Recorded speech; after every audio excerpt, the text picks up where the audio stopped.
Okay, now that I figured out how to turn off the mute button, we can get started. Sorry about that.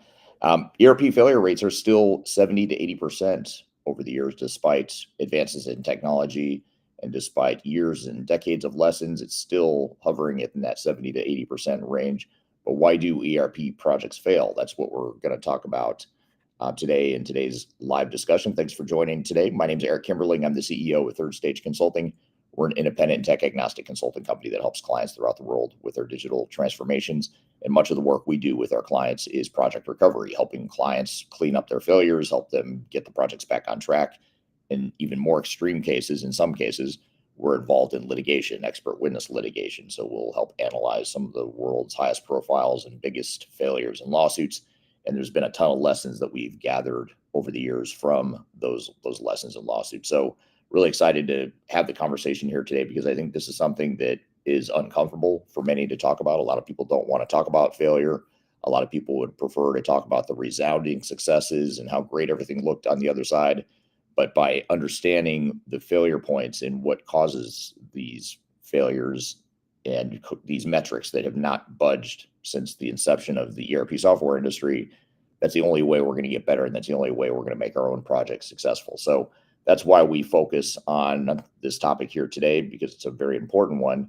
And today we're not here to blame software. So I'm not here to have a conversation about blaming software. I want to talk about why do smart organizations and smart people and people with, in many cases, decades of experience, why do they keep making the same mistakes that lead to failure? And that's ultimately what we want to talk about here today.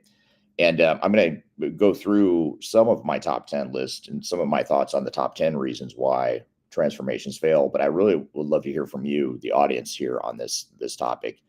Before we jump in, though, I've got two questions for you. First of all, which city and country are you joining from today? So wherever you're joining or watching here today, thank you for being here.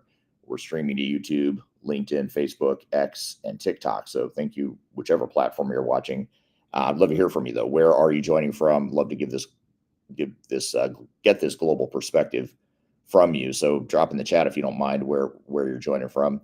And my second question for you, as we get going here, is why do you think digital transformations and ERP projects fail? Love to hear your thoughts on that. So just drop in the chat what you think the biggest cause of failure is. If you had to pick one thing that leads to failure, I know this is difficult. It's an unfair question because you could probably all name 10, 20, 30 different reasons why these projects run into trouble and what some of the challenges are.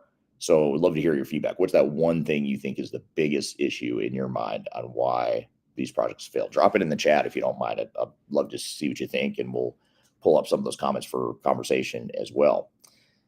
So getting back to just framing the conversation here, I'd love to also understand from during this conversation if you think ERP failure is inevitable or preventable with right leadership. And I think, in my opinion, a lot of failure points come from lack of leadership. And I know, I don't want to blame customers or unfairly blame customers for their own failures. I also don't want to unfairly blame software vendors and big system integrators for some of these failures.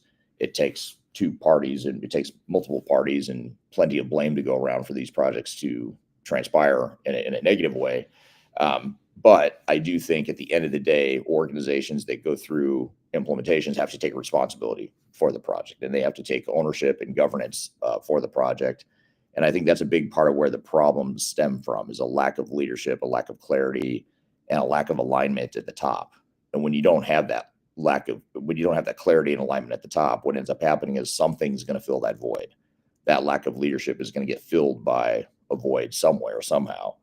And as we'll get into the conversation here today, and as we'll discuss, what will happen is people will make their own personal decisions that's in their own self-interest, the best self-interest, to fill that void. When there's a lack of leadership, it'll get replaced by self-interest. And oftentimes, whether it's internal employees and their own self-interest or external consultants and third parties, vendors, system integrators and their self-interest, someone's going to step in and fill that void when there's a lack of leadership. So in my opinion, I think a lot of this stems from leadership. And so a lot of this conversation and a lot of this discussion is aimed for leaders, because I think a lot of what we'll talk about here today are things that are completely within your control And there are things you can do today. There are things you can do right now actively in your digital transformation and ERP projects failures or ERP projects in general before they turn to failures to get those projects on track or to keep them on track before they get too far out of hand. Now, one thing that we've just recently published is an ERP project recovery guide. It's a guide you can download on our website. Just scan that QR code right here on the screen. I'll also drop it in the comments below. But it's a guide on how to get a project back on track. So even if you're not what you would call a classic failure, you might be experiencing some challenges or difficulties or pain points, and you're trying to figure out how to get the project back on track, how to right size it, how to just pivot, redirect, get things under control. This is a guide that will help you do that. So be sure to scan that QR code and check out that guide for your learning pleasure and for your execution pleasure as well. So just a couple comments here on YouTube. There's a comment, they can hear me now that I figured out how to undo the mute button, rookie mistake. So thanks for bearing with me in the first few seconds of this stream. The comment is, can hear you now. Awesome topic. Looking forward to 2026. And then software attorney Marcus Harris on YouTube says, trying to make the new system act like the old system and unreasonable expectations are his reason or top reason why digital transformations fail. And I totally agree with both points, especially that unrealistic expectations one. That's one we'll come back to for quite a bit of discussion, because a lot of times problems that happen during these projects, they stem from not fully understanding what it is going to take to get the project right. So you end up believing in false expectations that oftentimes are set by software vendors and system integrators, where they convince you that if in a perfect world, if you do all these things perfectly, you could possibly maybe implement a system really fast and really cheap. And then you end up setting the line in the sand, setting expectations internally with your management team, with your leadership. You end up setting these unrealistic expectations that never fully materialize. And then you end up having to make bad decisions later because now you don't have the budget or the plan or the time or the resources to invest in the project to make it successful. So those unrealistic expectations, I totally agree with. I think that's a very common reason why these projects fail. But I'd love, again, to hear from more of you in the chat here. What are your thoughts? What do you think the number one reason for failure is? What would you pick as that one root cause, that one biggest thing that if you're going to tell someone, hey, just do this one thing and avoid doing this one thing, and you will be more likely to be successful? Would love to hear your thoughts in the chat there. So I don't want to talk about theory today. We're going to talk about what actually goes on in real projects. We are going to get into some case studies and discussions around what experience we've seen with some of our projects in terms of especially the project recoveries and the expert witness litigation support type of work we've done, because sometimes those are the best case studies to learn from. So we will talk about that. And I guess a question I have for the audience too, just to keep the conversation going, is should executives be held personally accountable for ERP failures? A lot of times, in my opinion, a lot of times executives will try to bring in experts that know the software better than anyone, and they've been through these projects before. And that's understandable. That's what you need. You need that outside expertise. You need the software vendors. You need the system integrator to build and configure the software. But there's a fine line between bringing in experts and learning from and getting advice from experts and completely abdicating responsibility. And I think too many companies cross that line of abdicating responsibility and just assuming that the experts have it under control. The experts are telling me what sounds too good to be true, or they're telling me what I want to hear, and I'm going to believe that. I'm going to believe that they can handle this whole thing, and it's not going to be as bad as, it's not going to be as bad as some may think. And they've got their methodology, they've got their best practices, they've got their awesome software that's going to make everything be okay. And that's where leaders have to take more of a trust but verify approach. But I'd love to hear from you. What kind of leadership issues or challenges have you seen, or how do you think, or do you think leadership or lack thereof can affect these sorts of projects? And a lot of times ERP failure, when it comes to executive ownership, and by the way, we're getting into the top 10, my top 10 list here. And one of the things on my top 10 list here of the top 10 reasons why these projects fail is lack of executive ownership. So, as we dive into this here, this whole concept of executive ownership and leadership, it's a very broad topic, very big topic, very relevant topic, and very important. But as we get into this, though, and as we unpack this and peel back the onion and understanding this aspect of what causes these failure as it relates to leadership and lack of executive ownership, one of the questions I have for you, and just food for thought, is ERP failure more often caused by bad decisions or no decisions? Because a lot of times what happens in these projects is the reasons they get delayed is because decisions slow down. So in other words, a vendor might be able to configure the product today. Literally today, they could be building software to support your business if they knew what it was you needed, and if they knew how your business processes should look, and if they knew what your priorities were as an organization. But that's a big if. And when an organization doesn't fully understand what their future state is, and they don't have a clear vision for the project or clarity around what it is they're trying to accomplish, what the goals and objectives and the business value and the business drivers are, if those things aren't understood and clearly articulated by leadership to the rest of the organization, it causes a lot of confusion in these projects. And it may not seem relevant at the time. It may not seem like confusion at the time. But when I say confusion, I don't mean people just throw their arms up in the air and they don't know what to do. I mean, they have trouble making decisions because people disagree or don't have clarity on how to make that decision. So for example, if we know that we could be using technology to completely overhaul one of our workflows, who's going to make that decision? I mean, who's going to decide that, yes, that will work for our business?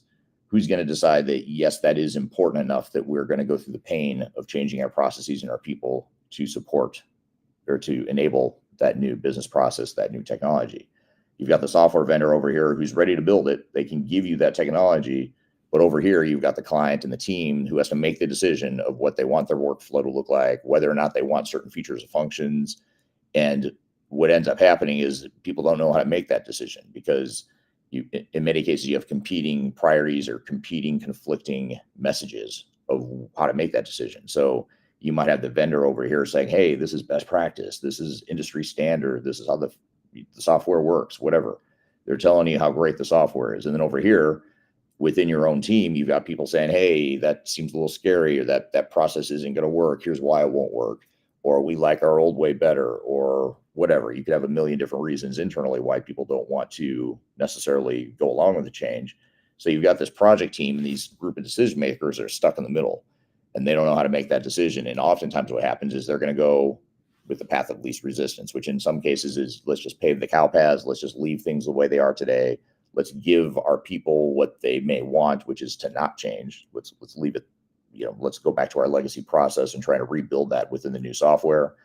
Or what ends up happening oftentimes is the software vendor will say, no, this is best practice. This is standard off the shelf functionality.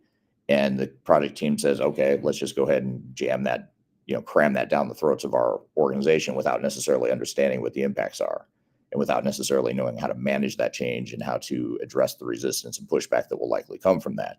So you can see how a project team might get caught in the middle there, especially when they don't have that clarity of how to make decisions like that. And oftentimes what happens is not only is the decision flawed or simply following the path of least resistance, oftentimes what happens is it also takes a long time to get to that decision. So that slows the project down because now the vendor's waiting for you to decide, you, the client, to decide how your processes should look and what inputs they need in order to build the software. So that ends up pushing the project out. It's that decision making, that slow decision making, that oftentimes delays these projects. There's a study that I love to quote. It's a study from an organization called the Standish Group, and it's an analyst firm. I think it's a global analyst firm. And there's a professor in particular named Hans Mulder from the University of Antwerp in Europe. And he is part of the Standish Group as well, and he's part of the research behind this. I think it's called the Chaos Report, if I remember correctly. It's called the Chaos Report. It's a study of, I think it's about 30,000 ERP projects over decades that they've been tracking this data, different case studies around ERP projects and digital transformations. And in that study, they said that the number one reason why projects fail, or I should back up and say the number one reason why projects take longer than expected and cost more than expected, is because of decision latency. And they attribute, I think it's 92% of the problems in digital transformation trace back to decision latency. So in other words, it's because companies can't make decisions fast enough. The speed of decision making is too slow to support a project plan. Now, I would argue that project plans should always have buffer in there, or should have tasks within an overall plan to accommodate decision making, because you do have to make decisions, and you can't expect that someone's going to, within a workshop setting, decide on the fly, yes, that's the way we want our business to work. A lot of times you have other stakeholders you have to inform, you have to consult with, you want to get feedback from others. A lot of times the right experts aren't in the room when you're doing these workshops, when you're defining your future state or whatever the case may be. So to make immediate decisions is not realistic to begin with, but you also don't want decision making to take so long that it ends up unnecessarily elongating the project plan and extending the budget. But there's a fine line, there's a balance. And I think, again, going back to leadership and clarity of vision and priorities and goals and business drivers, if that stuff is clearly defined, it's going to be easier to make decisions faster. And so I think the combination of being able to make decisions not immediately, but faster than you would otherwise, that can speed up a project. But that all starts with upfront clarity and leadership, and strong leadership throughout the project. So, and then back to software attorney Marcus Harris, back to his point around realistic expectations. Part of realistic expectations is looking at a vendor's plan and assuming, and this is a very safe assumption, by the way, the very safe assumption to make is when you get a proposal from a software vendor and or a system integrator, it is very, very extremely safe to assume that that is unrealistic, that the plan you get from a vendor is incomplete and unrealistic. Not because they necessarily want to mislead you, not because they're necessarily lying, but because they are assuming a set of assumptions that are ideal. And most organizations are operating in much less than ideal scenarios or situations. And so you have to assume that it is going to take you some time to make decisions. You're going to have to work through the messiness of defining this future state and getting through some of these decisions that need to be made. So all important stuff, but a lot of that traces back to leadership, executive alignment, ownership. It comes back to the top of the organization in many cases. So I want to go back to some of the comments here that we're getting here, and thank you for all the comments we've gotten here. And again, the question at hand, I have a two-part question at hand. If you haven't answered this question yet, this is your homework. Tell me what city and country you're joining from, and tell me what you think the number one cause of ERP and digital transformation failures. If you had to pick one thing, what would that one thing be that you think is the biggest reason why they fail? So this comment is from 𝗙𝗥𝗘𝗦𝗢𝗥𝗠𝗦 on YouTube. Says ERP technology is pushing at such a speed that the landscape is expanding faster than internal skills. Lack of competent project champion internal is another reason why projects fail. Really good points, especially that first one. The speed of change of technology is something that can't be overlooked. Technology is changing far too fast for organizations to think that it's going to be easy. It's changing far too fast to think that it's not going to be disruptive in the short term, at least, to their business, to their people and their operations. Think of it as a chasm that's growing. I mean, your business is here. Let's imagine a little graphic where your business is changing like this. You're trucking along. You're pivoting. You're evolving. You're changing. Doing fine, right? It's working. But then technology is more of a hockey stick. I mean, it's more of just a massive quantum leap amount of change. And that divergence between organizational ability to change and technological change is growing. And so my argument and my view of this is that change is becoming more impactful over time, and it's not going to get better. It's going to continue getting more and more impactful because technology is on that hockey stick, that exponential growth rate right now. And it's just simply impossible for any organization of any meaningful size to change as fast as technology is changing. And so that's just the reality. And that is not an indictment on customers. It's not an indictment on the average business in the world. That's the reality. I mean, businesses, they're a large organization, and especially a larger organization, is just going to change slower than technology. So we have to recognize that gap is growing, and the impact is getting more and more significant over time. So that's a great point, and thank you for that. Another follow-up comment from the same person on YouTube says, most CTOs approach ERP implementations as an IT project. And this person, by the way, is joining from beautiful Cape Town, South Africa. That is for sure one of my favorite parts of the world, not only South Africa, but Cape Town in particular is beautiful, that whole region. So thank you for joining from Cape Town today. And I agree. And that is actually one of the things that are on my top 10 list, by the way, is treating an ERP project as an IT project rather than a true business transformation or a business initiative. So the more you treat this project as an IT upgrade that we have to do because our vendor has sunset the legacy product or because our current system is not working, so we just have to do something, that's an okay reason. That is a reason. I'm not saying that's not reality. That could be a very good reason why you're implementing technology, but you have to have a much bigger reason than that. And even if it means you have to force yourself to articulate, what does this really mean? We know we have to do this, right? Vendors sunsetting the product. Our old homegrown system is garbage, or it worked for a while, but it's garbage now because we've outgrown it and it's not going to help us scale. Those are very valid reasons. I'm not being dismissive of that, but for an organization to truly survive change successfully, they have to have a lot more clarity than that in terms of what the actual what the project's going to be, and making sure that it's more of a business initiative and more business aligned rather than just simply focusing on the technological aspects of the project.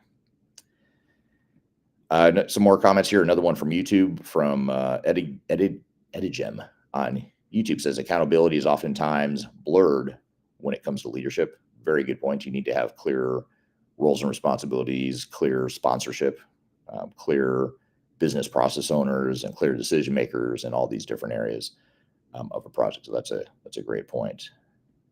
Another comment coming in from YouTube is amongst small and mid-sized enterprises to larger organizations, a lack of documented processes. Most are held within the organizational collective memory, or most are held within the organizational collective memory. So that's a great point. A lot of tribal knowledge, a lot of people that have it in their heads, understanding how the business works today, and maybe having this tribal knowledge that is not documented anywhere, and getting that out of people's heads and understanding the true reality of how business is really working is something that's very, very challenging and difficult for organizations when you have this much tribal knowledge that's not documented anywhere. But yet you need that information and that documentation and that knowledge to be able to address that. So I just realized I'm having a technical issue with the chat from LinkedIn. I was wondering why I was getting so many comments from YouTube and not many on LinkedIn, when usually it's the opposite. Usually I get more on LinkedIn. So I just realized I'm not getting the comments through the chat. So I'm not going to be able to show the comments, but I will read a few of them here that are great comments. I always tend to get good ones from LinkedIn. So thank you for all of you joining on LinkedIn. Hello. Thanks for being here. Couple questions. Aaron on LinkedIn says, yes, they should. And that was in response, I believe, in response to my question of, should leaders be more responsible? Should leaders and executives take more ownership and responsibility for their own ERP and digital transformation projects? Aaron says, yes, they should. Another comment on LinkedIn. This is from Andrew on LinkedIn. He says, don't allow scope creep, or at a bare minimum, manage it at the leadership level. That's a great point too. And you make a really, really good point at the end of that question, where you say, at a bare minimum, manage it at the leadership level. That's a really good point, because a lot of times leaders don't think they need to be responsible for scope creep. They think, well, that's what the project manager should do. That's what the project team is here for. That's what the vendor is for, is to help manage scope creep. You're going to have pressure to increase scope or to change scope during the project, because no matter how well you plan and how well you prepare, there's a certain things you don't know. You don't know what you don't know when you go into these projects in many cases.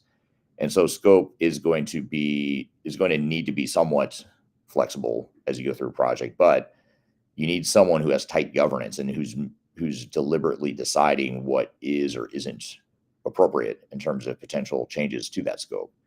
And so I think that needs to be something that gets escalated to the leadership level. And a lot of times leaders don't want to deal with it. It's like, hey, we're getting too techno talk here. We're talking about configurations, or we're talking about customizations and extensions and integrations and things that I just don't know a lot about, or that's below the surface of what a leader should be focused on. But you absolutely should be, because these are all things that affect your business. It affects the time. It affects the risk profile of the project. These are all things that leaders just need to do a better job in general rolling up their sleeves and taking more ownership and responsibility for these things. And that's a hard message to deliver. Sometimes that's a hard message to deliver to our clients, because the answer that most of us would want to hear if we were in leadership positions is we want to hear that someone's going to handle it for us, and don't worry, everything's going to be fine. That's the message we want to hear. That's the positive optimism, the safe answer. I don't necessarily want someone telling me that this is going to be difficult. You're going to have to work harder than you think. You're going to have to roll up your sleeves more than you want. And we're going to need to give you a little pep talk to be able to do more of that. That's not necessarily what leaders want to hear, what anyone would want to hear. And we're all human, and I understand that. But it is the hard, brutal reality is that leaders do have to take ownership and make decisions around things like scope creep in order to keep these projects on track. So thank you for that comment, Andrew. Aaron on LinkedIn says executive sponsor is fired. That's bad news for the project. I'm not sure if, Aaron, you're speaking to your current situation. If you are, I'm sorry. That must be very stressful. And if you haven't been in that situation before, if any of you have been in that situation before, that's very difficult news, especially when no one person is going to make or break a project like this. But unfortunately, I've seen plenty of times in my career as well. You see one person who, right or wrong or fair or unfair, gets blamed for these projects. And in many cases, they do end up getting fired over it. Ilgar on LinkedIn says a lack of staff training is a root cause for transformation failure. So thank you for that. I do agree. I think that is in my top 10 for sure. Anything to do with change management is going to be in my top 10. Ingemar on LinkedIn says many senior executives are fearful of an ERP transformation due to past experiences or news stories of failures in the market, especially in the industry they serve. It's so important for them to understand the importance of mitigating risk and relying on their gut instincts, focus on change management to ensure an outcome that is successful. So that is a really good point. And I think executives are fearful of transformations in ERP projects. But again, in the midst of that fear, against that backdrop of fear, what ends up happening is, I think, is people overcorrect by latching on to a lifeboat of hope that they get. So again, it's we as humans we can't operate out of fear. We can't make decisions out of fear all the time. That's a bad spot to be in our brains and clarity of decision making. But what ends up happening is that when I hear something that gives me hope that sounds good, it's that easy answer that I'm looking for, I'm going to latch onto that because that sounds a lot better than these stories that Crazy Eric on YouTube and LinkedIn is talking about over here. That sounds like something I don't want to think about. It's too much for me to digest. So I'm going to opt into a more optimistic scenario. And that's a dangerous spot to be in, because what ends up happening again is it fills a void. You search for answers that fill that void. And even if it's not based in any sort of reality, which is usually not, I'm going to latch on to the answer that sounds good, that easy button, that silver bullet, that magic silver bullet that's going to solve that problem and get rid of that fear for me. I might fall for things like that unrealistic project plan from the vendor, that system integrator who tells me not to worry, they're going to handle it all, they've got it all figured out. That software vendor that says we have best practices. You don't need to worry about your current state and your business processes and whether or not this project is going to be successful because we have industry standard best practices in our software. So that fear, I think, is a good point, because it does lead to some bad decisions and some decisions that are overly optimistic to counter that fear. And part of the reason why I talk about failures a lot is because I think there's so much you can learn from software failures, but also, if I'm being candid, I think a lot of leaders need to be scared more than they are going into these projects. I'm not saying operate and make decisions out of fear, but you do need to have a little bit of uncertainty, a little bit of paranoia. I know Steve Jobs used to talk about how, as a leader, you need to have a certain amount of paranoia. You need to be paranoid about your competitors and about the health of your company and the health of the big change initiative. I think it applies in these projects as well. You need to be a little bit paranoid and ask yourself, what am I missing? What could go wrong? What are those risks and blind spots that I have? There's something I don't know here, and let me dig into it and understand. And I think if you have just enough fear to where you know that you need to run everything through the lens of reality and gut check, then I think that's a healthy dose of fear. You obviously don't want to be so panicked that you do nothing, or that you're you're just paralyzed and can't make decisions effectively. But you do want enough fear that you are having a certain amount of healthy paranoia, if you want to call it that. I can't remember what Steve Jobs called it. I think he did call it healthy paranoia, if I remember correctly. But correct me in the chat if anyone remembers that quote I'm talking about from Steve Jobs. Here's a comment from Patrick on LinkedIn. It says, the people who understand the problem oftentimes don't have the authority to make the decision, while those with the authority to make the decision don't always understand. That's super interesting. Really good point. And I love the way you frame that. And it's very true, by the way. I totally agree with this. I've never actually framed it this exact concise way, but I think it's a great point. I'll read it again just for those that might have missed it. The people who understand the problem often don't have the authority to make the decision, while those with the authority to make the decision don't always understand. And that's great because, it comes back to this leadership dilemma that I'm talking about. Is leaders oftentimes don't understand what the real issues are or what the real processes are. They oftentimes don't understand the realities of the front lines of how the business is working. And that's understandable because leaders have worked their way up the organization and they're just at a certain level where they don't know every single detail of what's happening throughout the organization, not like the frontline people anyway. Unfortunately, those are the same people, though, that need to make decisions. I'm sitting here saying they need to be involved in the decisions. They have to be the ones to take ownership and provide that direction at an executive level. But at the same time, I'm acknowledging that they don't always have the answers and they don't always understand, which is why these projects are so tricky, because you need the input and the feedback from people that actually do understand, but you also need the people up at the higher levels to make decisions around these projects to keep it on track and to give it clarity and direction. So you've got to have both. You've got to have people that understand the problems, that can speak to the way things are today, the way things are working well today, the way things aren't working well today. And that's going to help, by the way, from a buy-in and change management perspective in the long term, because now you're involving the front lines rather than just forcing the change on them.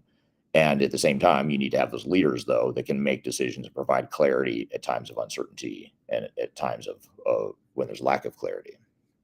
So great point. Thank you for that, Patrick. Another comment here from Ingemar, dialing in or calling in from Grand Rapids, Michigan. My wife is from near there, so thanks for joining from Michigan. She's from Lansing, though, not Grand Rapids. My view is senior executives don't buy into the necessary time and change management required for the team to be successful. This is seen where core team members do not have enough time to dedicate to the project, leading to poor planning and execution. So great point there. Totally agree with that. Ona on LinkedIn says, misalignment on and importance of stabilization period is part of the journey. So I agree. Ensuring that there's alignment internally, that you're going to have stabilization, that things aren't going to be perfect. You're not going to go live and flip the switch and everything's fine. You are going to have challenges and opportunities for optimization for sure. What I think the problem with that, though, and where I would add a caveat to what you're saying, Ona, is yes, you should expect stabilization and you should have realistic expectations around that. But I'd also say that you don't want to be so comfortable with chaos and disruption that you defer a lot of critical things to after go live. I can't tell you how many times I've heard a software vendor say, oh, don't worry about that, we'll deal with that after go live, or don't worry about that, we'll deal with that in stabilization. Those are scary words to me. Like when I hear those words, I think, okay, hold on, that anything you say, let's just deal with that after go live. I have to ask myself, okay, you've punted the problem out of the project. So we've got this time box, this budget box we're operating in. So you've punted a problem out of there to help us accomplish that. But have you just thrown a grenade over there at go live to where things are going to be so disruptive and such a mess that we're going to pay exponentially more for it later, rather than let's just get it right now. And yes, that might mean that the project is going to extend beyond the budget or the timeline. But that's one thing I don't think we should be as afraid of as we are. And I don't want to say, forget project governance, forget project discipline, because you do have to manage the time. You do have to manage the budget, but you have to also know, and this is an art more than a science, you have to know when it's okay to invest a little bit more time and money here, even if it means we're going to disappoint some people because now we're extending the timeline of the budget. If we do that in the name of fixing a huge problem over on the other side of go live, then yes, let's do that, because it's going to be a lot cheaper to do that than to try and fix it later. And unfortunately, most consultants and vendors and system integrators are long gone to ever see the damage and the collateral damage that's been caused by those decisions to punt after go live. They go away and think everything is fine. Look, we finished on time, on budget. We delivered a working product. That is a success. Whereas a lot of times we come into these projects after the fact and say, this is not a success. This is a train wreck. This is a disaster. But yet, though, that same project in the eyes of a consultant or vendor that was involved in the implementation might be, no, it was successful. We finished on time, on budget. The software worked. Well, you also punted 100 different problems post go live, and now they've turned to grenades, and now they're blowing up in our face, and we've got to fix them. So I think having that clarity is really important. So I agree.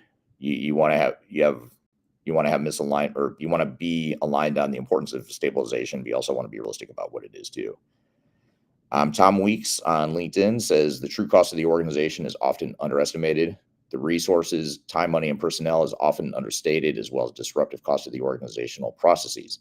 The organization needs to be realistic in the challenges as endeavors this size will require, and commit to it. That's a great point. Thank you for that, Tom. Maria on LinkedIn says business client selecting the wrong business representatives to manage process changes and working in silos. In addition, consultants not having enough expertise to challenge narrow-minded business decisions on design. This creates delays and rework. Really good points, Maria. And what's funny, I'm hopefully you all take this in a joking way. I'm not being critical because I have the same problem. But I love when I ask a question, pick one thing, and it's so hard for people to pick one thing, and myself included. I cannot pick one reason why these products fail. So I to be fair, I would struggle with this answer too. But it is funny to see in the chat like, oh, there's one big thing, but it's also this, and that. And I think that's actually a symbolic or representative of what these projects are all about, is because it is hard to pick one thing, and it's a system thing. It's a systematic thing you've got to do. You've got to solve and put together this entire system of governance and expectations, leadership, change management. All this stuff all has to fit together, and any one piece missing can oftentimes derail the entire thing. And that's what makes it hard to pick one thing. Now we're getting a lot of comments here, so this is great. Thank you for that. Another comment here from YouTube. In the midst of a transformation now, so many choices and processes have been forever undefined, and nobody will define them. So I just started defining them, and 80% of them stick. So that's interesting. Yeah, and someone's got to make that decision of what the processes are and what the decisions behind them are. Caveat to that would be if you can get the people that own the processes to make those decisions, that's ideal. Oftentimes they may not know enough to make the decision, that in which case the decision sometimes can or should be made for them. A lot of this comes down to culture too. It comes down to the type of organization you're in, but that's good feedback. Thank you for that. There's a comment, another comment from YouTube. In my experience in HR and payroll outsourcing, one factor is a certain level of secrecy of the program before it's deployed, which later lowers the engagement level of the team that will implement it. Great point. And this goes back to the decision process too. You know, which software are we going to implement? Which system integrator are we going to use? What's the timeline and budget? What's the vision for the project? The goals and objectives, all that stuff. A lot of times it gets made behind closed doors and then rolled out to the organization. But oftentimes it gets perceived as being forced down the organization because not enough people, not enough of the right stakeholders and decision makers were involved in some of that decision making. So really good point and relevant point for sure. Another comment on YouTube, it's often overlooked roadblock to smooth change management. I understand the delicacy of the topic. Outsourcing might bring layoffs, but you want to have an engaged team to adapt business processes. And so in most cases, and this is probably a biased comment just based on the fact that we do so much in terms of just broader digital transformations and ERP projects for our clients. And most of them are in growth mode. And so in most cases, they're implementing ERP and technology to not necessarily reduce staff, but just to make them more efficient and maybe hire less people in the long term. But we're not doing big outsourcing projects like it sounds like this person might be. It's the same person, by the way, that said they do HR and payroll outsourcing. Outsourcing, I understand, is a different animal, and that does typically oftentimes lead to reduced headcount. So it might be a little bit a different experience that you and I both have on that front. So it's interesting. I imagine you probably see that a lot more than I do and more than our team does, that the layoff dynamic there. Again, one more reminder, if you're just joining us, we're talking about ERP project recovery or ERP project failures, the root causes. I also want to share with you this ERP recovery guide that you can download. Just scan this QR code on the screen. I'll drop it in the chat as well. It's a free resource for you to check out if you'd like to learn more about how to get your project back on track. A couple other comments on YouTube. One from Prakash I'm sorry, not on YouTube, on LinkedIn. Prakash on LinkedIn says, focusing only on urgent work and neglecting important design tasks is risky. Pause and assess how much time are you wasting on quick fixes and adjust your plan to prioritize important tasks. This is super interesting. This is a really cool, really good sort of micro. It's a micro example. It sounds like a small thing, but there are hundreds of these things in your project most likely. And that is, how many times are you just putting out fires? You're just responding to the vendor who said, I need this, and that. And in fact, I'll tell a quick story about this. I was at a client last week going through a big SAP S/4HANA implementation. And one of the comments the CIO made, we were at dinner together, and she was saying that, we're having trouble just keeping up with the vendor.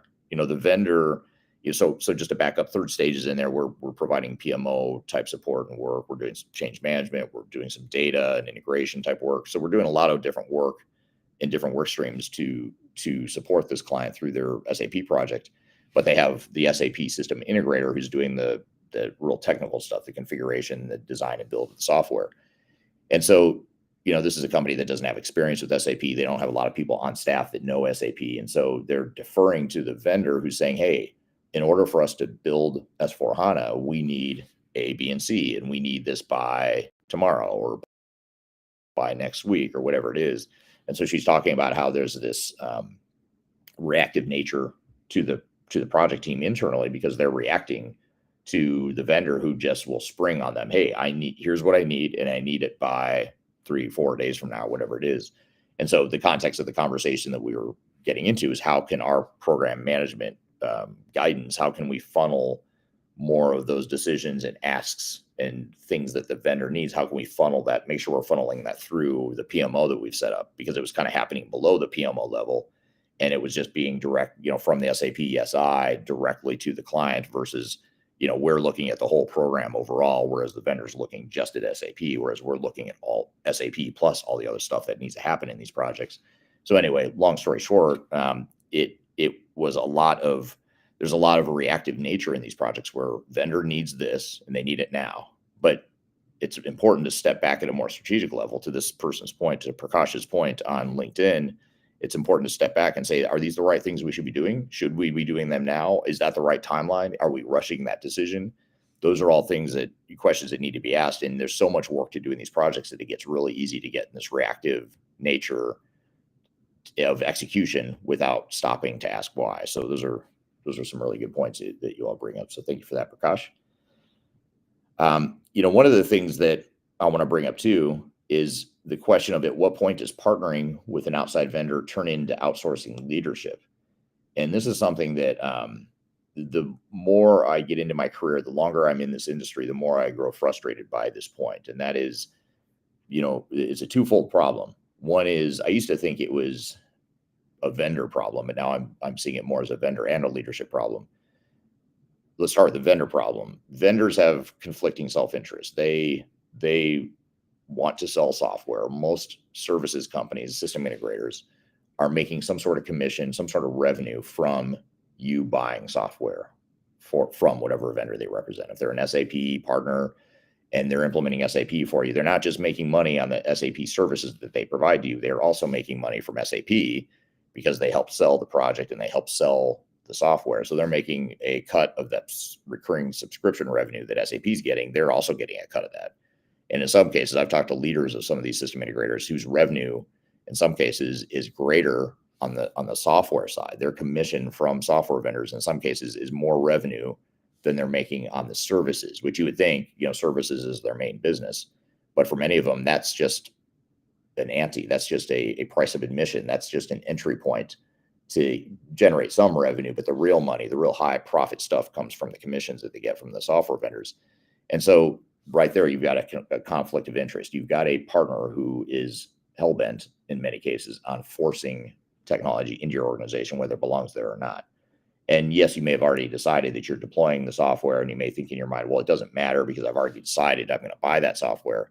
It goes beyond just the initial sale. It's their job to get as many licenses, as many modules, as much of that revenue as possible for the vendor, in addition to getting as much revenue for themselves on the services side, more of their direct revenue. So right there, you've got a conflict of interest, because now the more technology they force into the organization, the longer the project takes, the more shelfware they buy, the more resources they have to throw at the project.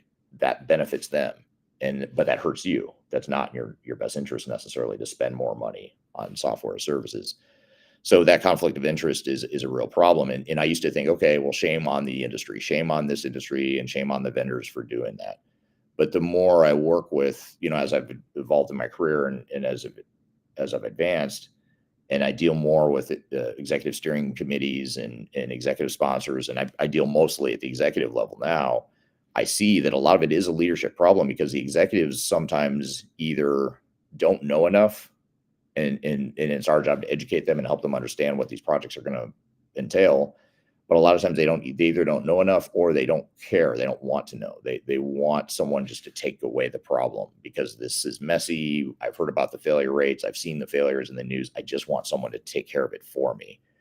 And I prefer it to be an expert, someone who knows the software really well, whatever. And so that leads to leaders who step back and say, okay, I'm just going to let a vendor come in and do their thing.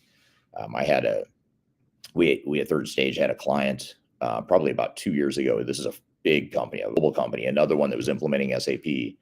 And we came in a little bit later. They'd already picked SAP. They'd already started the project, and they were starting to run into problems with their system integrator and with the project itself. And so they brought us in to do an assessment and help them remediate some of the challenges they were having on this S/4HANA implementation.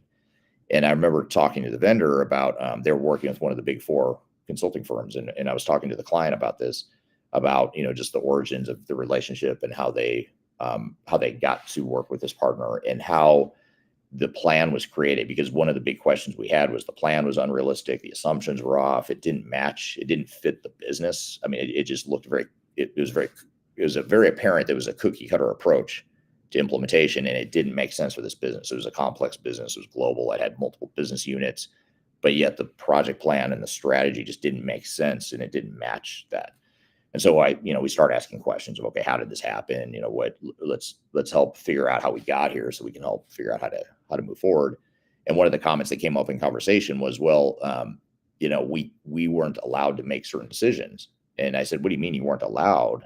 And they said, well, the way this big four consulting firm negotiated their contract is they have ultimate decision-making authority over the project. And I was actually shocked that any company, especially a sophisticated company, which, by the way, this is a large company, like I mentioned, very, very sophisticated procurement department. And we knew that because we went through a lot of hoops to just get in a situation where we could work with them. We had to go through a lot of hoops with the procurement group. So we knew they had a fairly aggressive procurement group. And I was shocked to hear that this of all clients is this same client that had this same rigid procurement process has agreed to let this third party, this big four consulting firm, have ultimate decision-making authority. And I said, well, why did you guys agree to that? I mean, first of all, I don't know why any consulting partner would want that, because they should push that onto you. That should be a decision-making, should be the client's responsibility, in my opinion. So I didn't understand why they even asked for it in the first place. I also didn't understand why the client agreed to it. And the client said, well, they said that they wouldn't take the project unless we agreed to let them have complete control and decision-making authority. And then I asked the uncomfortable question, well, why didn't you just let them walk? And they said, well, they do our audit, and they've done other work for us too. We have a good relationship with them, and we wanted to work with them. So you look at that and you say, was it shame on the big four consulting firm, or is it shame on the leaders who decided that was okay and they let the big four consulting firm act that way? I'm oftentimes critical of big four consulting firms. I used to work at one of them, so I know the inner workings and the what happens behind the curtain, and I don't like it. I don't like a lot of what happens behind the curtain at big four consulting firms. So I know how they operate. And so sometimes I'll take more of a shame on them approach, but then you also have to look at, well, who hired them? Who agreed to this? Who's allowing these firms to act the way they do? Some of these larger system integrators, and not just big four, but any, system integrator of any significant size, a lot of times they have pretty bad behaviors, but a lot of times it's because it was enabled by leadership. Leadership allows them to act that way. So it does get back to leadership, and I think that's a really important point as well. So great point here from the YouTube comments here. So thank you for that. So we're talking about executive ownership. I think we've covered that fairly well. One thing we have not covered that is in my top 10 list, one of the top reasons why ERP projects and digital transformations fail. This is a really important one, and that is skipping phase 0 and poor upfront strategy. And so a lot of times what we find is that the ERP projects were doomed before the implementation ever started because they didn't do the proper planning up front. They rushed into execution when they haven't aligned on strategy. And a lot of times leaders see phase 0 as an optional task that is just going to extend the timeline, and it's a nice to have if you have time, but we don't have time and we don't have the budget, so we're going to skip over phase 0. It's also hard for executives to see the immediate ROI.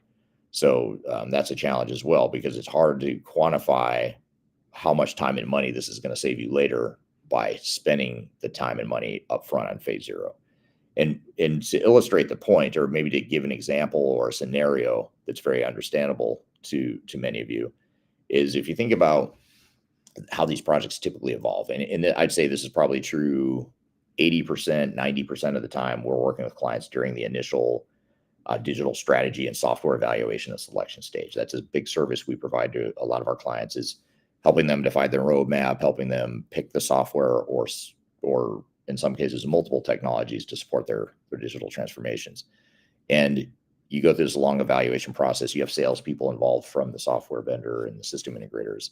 So you've got a lot of people that have, they have a lot at stake in getting this business from you. They're going to make commission.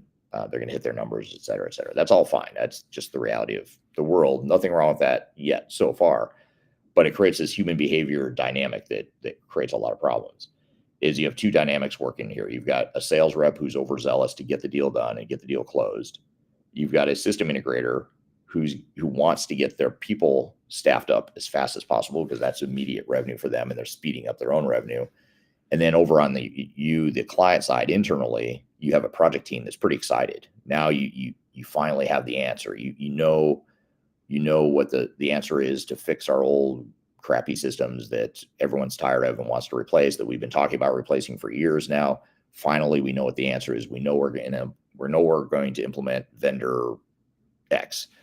And so you've got the internal team who's excited, they're ready to go, they want to get started. And then you have the human nature of, I want something I can see, touch, and feel. And that is the software. I can't see and touch and feel business process change and change management and all the stuff that's going to make the project successful, but I can see and touch and feel software. So let's just dive into that. So you've got this congruence, or this emergence, or this series of events coming together in a perfect storm, where now we end up rushing into the project because now system integrator wants to bring on their big army of consultants. Vendor wants to sign the cloud subscription contract now. Internal team's excited, momentum's high. Let's keep riding that momentum. And now that's all comes together into let's just go. Let's just start designing and building stuff. We can see it and touch it and feel it. We can make progress. We can talk about how we're hitting our milestones. And every dynamic works against you when you think about phase 0 planning. But yet I would argue that's the most important part of the project. The most important phase of the project is phase 0.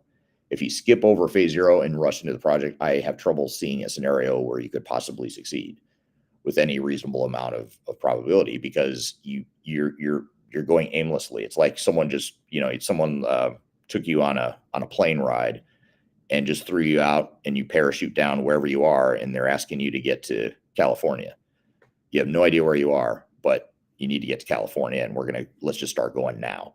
Instead of stopping to think, well, hold on, let's figure out where we are. Let's figure out what the terrain is we have to get through. Let's figure out what resources we're going to need to make this trek to California. Let's figure out are we in the right continent? Do we need another airplane? Do we need what's our means of transportation? To think of that analogy, that's a lot like what these projects are like. If you were lost in the desert and you're trying to figure out how to get home, You wouldn't just start walking aimlessly. If you had access to resources or you had time to stop and think, you would stop and think and say, okay, let me figure out what my plan is and how I'm going to do this. But too many organizations skip that. So phase zero is really critical and something that I think is finally becoming better understood in the industry just in the last few years, but it's still one that's severely underestimated. So that is phase zero. Another thing we haven't talked about, and I know we're running a little bit over time, but since I don't have a guest on today, if you're all able to keep listening, I'll keep talking and keep the conversation going for a few more minutes. But one of the things that we haven't talked a lot about, although we've alluded to it, is change management and just governance. So the people and organizational change side of things, as well as project governance. And so a lot of times you have to ask, steering committees meet regularly, but are they actually leading? Are they actually steering the project? And we see a lot of clients where they've got their monthly or their biweekly status report updates to the steering committee. And a lot of times it's a PowerPoint presentation that talks about how great everything is. Yeah, there's a couple of risks over here, but don't worry, they're under control. Overall project status is green. And then here's where we are with budget and timeline, and any questions. Okay, great. We're going to get back to work. It becomes a very routine, going through the motion sort of initiative when it comes to steering committee report outs. But I think it's up to the steering committees that are going through these projects. In many cases, they need to be more actively involved. They need to ask tougher questions. They need to ask, why is that project status report all green? That doesn't seem realistic. It is what I want to hear, but it doesn't seem realistic. That's the kind of question that steering committees need to ask and need to focus on, but yet they don't oftentimes. So having project governance in place to ensure the steering committee has visibility into not only challenges and risks, but also decisions we need from them. When it comes to major process changes, organizational changes, or even you think about AI, many of you are probably involved with AI initiatives in some way, whether it's part of an ERP project or broader digital transformation, or with many of our clients, we're seeing several of our clients right now that are only implementing AI technology on top of their existing tech stacks. So it could be an AI first or an AI focused transformation. It could be just AI as part of it, but chances are pretty high you're touching AI or considering AI as part of your transformation. But you think about that impact that's going to have to people. I mean, those are big impacts, and those are big decisions that leaders need to make and steering committees need to make around not only how we're going to use technology and what technologies we're going to use, but how are we going to provide governance to AI and other technologies? How are we going to change people's jobs as a result of these technologies? And how big of a change and disruption are we willing to take on as an organization? Those are leadership strategic issues. Those are not tech issues. Those are not issues that just the CIO or the project manager of the ERP project should be making. Those are things that should be escalated to a steering committee that says, here's what we think, here's what we recommend, but we need you, the steering committee, to decide and bless this, or tell us if we're off base and tell us what the right answer is. And a lot of times, for those of you that are listening that are not on a steering committee, but you're working with a steering committee, you might say, well, my steering committee would never do that. They would never, roll up their sleeves and get involved. And that's understandable. And that's an understandable frustration. And it's a very concerning frustration. But the easy answer to that would be to force it by saying, here are the things we need from you. Yes, you've delegated the project to us, but these are strategic leadership decisions that we need from you. And, here's what we recommend. Here's the pros and cons of each of the options. We recommend X, but you tell us what you think. Do you agree or not? And let's make that decision, move on. So I think it's incumbent on project teams, project managers, project teams, members, to push up a lot of this decision making. I'm not saying every single minute decision that needs to be made on a project should go to the steering committee, but there are many decisions that get made at too low of a level. And what ends up happening, even if it is the right answer, even if it's the best thing for the organization, and even if it's the same thing that the executive would have decided if you would have asked them, that may be very, very well true, and it may be very well true a majority of the time. But when they don't have ownership of that, when something goes wrong, the bullseye shifts to you, whether you're the project manager, the executive sponsor, or project team member. And so a way to do that, and this is just more of a CYA career sort of advice, more than just how to be successful in a project. A CYA mechanism is to push that decision up and push that validation up the organization, because you want them to own that for your own personal self-preservation purposes, but also more importantly, for the good of the organization, you need the executive team making those decisions, validating them. So that's all important stuff for sure.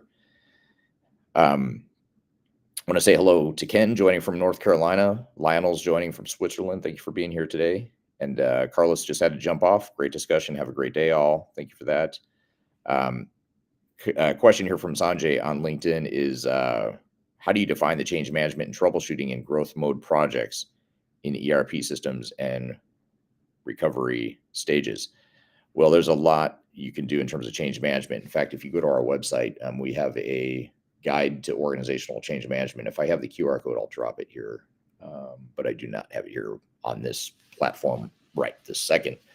But if you go to the third stage consulting.com and go to the resource center, go to guides and reports, you'll see a guide to organizational change management in there. You can also just go to our website and search guide to change management, and it should pull up that resource that you can get on our website. That download will give you a lot of good guidance on steps in the change management process. So thank you for that. Great question. And then just the last thing I'll talk about here today that we haven't gotten to, there's a lot we haven't gotten to. I have not gotten through the entire top 10 list, which I could have guessed that would happen here today, given the meatiness of this discussion. But just a couple things I'll run through in sort of a lightning round. Unrealistic expectations we talked about earlier, but that is in my top 10 list, not having realistic expectations around what this project will look like. And a subcategory of unrealistic expectations would be bad success metrics. So not having clear definitions and measures for what success looks like. That's another common challenge we see. And then another thing is normalizing failure and ignoring warning signs. There's so many reasons why these projects and human behavior, organizational behavior lead us to false green status reports. A lot of it is because a lot of it's self-preservation. We as humans we tend to be biased towards the quality of work we're doing. And if I'm a project manager, I might err on the side of optimism when I'm rating the success of the team. So I might be giving a green status to something that maybe is yellow or maybe green, or amber or green, I should say, just to go with the red, amber, green nomenclature for those of you that follow that. But regardless, I think that's partially part of it is that self-reporting bias, but then also you get the software vendor and system integrators who are doing the same thing. They'll say everything's fine, so it's green, partially for the same reason, because they're grading their own homework, so they're giving themselves an A, even if they should be getting a C, D, F, or whatever. And so they give you that input as project manager, and you say, okay, great. Vendor says it's green. I'm going to report green up to the staff, to the steering committee. And you can see how risk gets overlooked very easily because you've got a group of people that are acting out of self-preservation. In the case of the vendor, they're acting in self-interest in terms of they want to preserve this cash cow they built with the revenue from the services they built by having this army of people on the team. So they've got a lot to lose by saying, oh, actually, we're doing a crap job. Funny you should ask. Yeah, we suck. This the work we're doing is awful, and the output's just terrible, and you guys are likely to fail, but let's just keep going. They're not going to say that, even if that's true, even if there are failure points and things percolating under the surface, which there always are. And when I say always, I mean always. There are always risks percolating under the surface.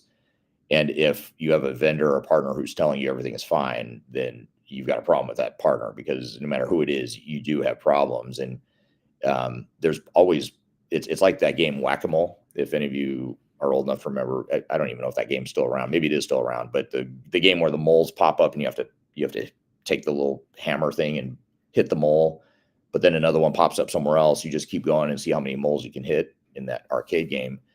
That is a lot like risk management in these projects. You might solve one risk, but then another one's going to pop up later. And I'm not saying this to be a overly pessimistic person.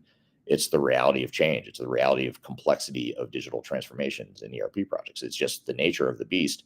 So instead of pretending like the project's going to be fine and easy, why not just go in with the assumption it's going to be hard, and let's prepare for that. Let's let's act logically and work around that. So I think having clarity around what those risks are, and just ensuring that we are realistic about it. And the good thing about risk management, and let's just say you have a risk log of 100 things, and it may seem overwhelming, and you may think, oh no, I can't report that because that makes me look bad. Well, it's not a bad thing if you've identified them and you have a strategy and a plan to address them.